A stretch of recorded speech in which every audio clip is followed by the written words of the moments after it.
ഇന്നത്തെ ടോപ്പിക് എന്ന് പറയുന്നത് കാൽക്കുലേഷൻ ഓഫ് MDX എന്ന് പറഞ്ഞാൽ എന്താണ്? മീൻ ഡീവിയേഷൻ ഫ്രം മീൻ. അപ്പം ഫ്രീക്വൻസി ടേബിൾ ഉള്ളപ്പോൾ എങ്ങനെയാണ് മീൻ ഡീവിയേഷൻ കണ്ടുപിടിക്കുക? അപ്പോൾ ഫ്രീക്വൻസി ടേബിൾ ഉള്ളപ്പോൾ നമ്മൾ എങ്ങനെയാണ് മീൻ കണ്ടുപിടിച്ചിരുന്നത്? നമ്മൾ രണ്ട് ഫോർമുലാസ് ഉപയോഗിക്കും. Either A plus sigma FD divided by N. D എന്ന് പറഞ്ഞാൽ എന്താണ്? അസ്യൂംഡ് മീനിൽ നിന്നും എക്സിൻ്റെ ഡിഫറൻസ്.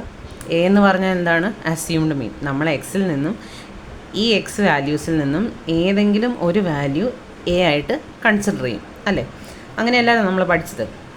ഇനി അസ്യൂംഡ് മീൻ എടുത്തിട്ടില്ലെങ്കിൽ നമ്മൾ വേറൊരു ഫോർമുല ഉപയോഗിക്കുമായിരുന്നു. അതെന്താണ്? X bar equal to sigma FX divided by N.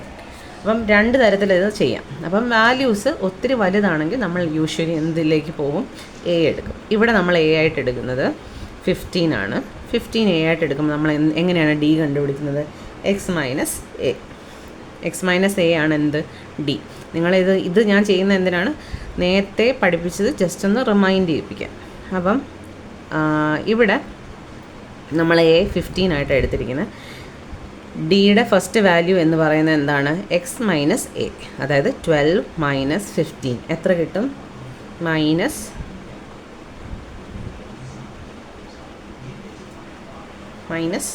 3.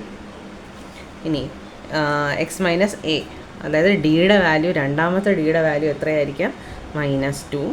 ഇവിടെ നാച്ചുറലി -1 ആകും. ലാസ്റ്റ് 0 വരും. Again we R starting 16 minus 15 1, 17 minus 15 we'll get 2, and then we'll get here 3. അപ്പോൾ ഇതിൻ്റെ ടോട്ടൽ നമ്മൾ കാണേണ്ടതില്ല. നെക്സ്റ്റ് വാല്യൂ എന്ന് പറയുന്നത് എന്താണ്? F into D. അതായത് F ഇൻറ്റു ഡി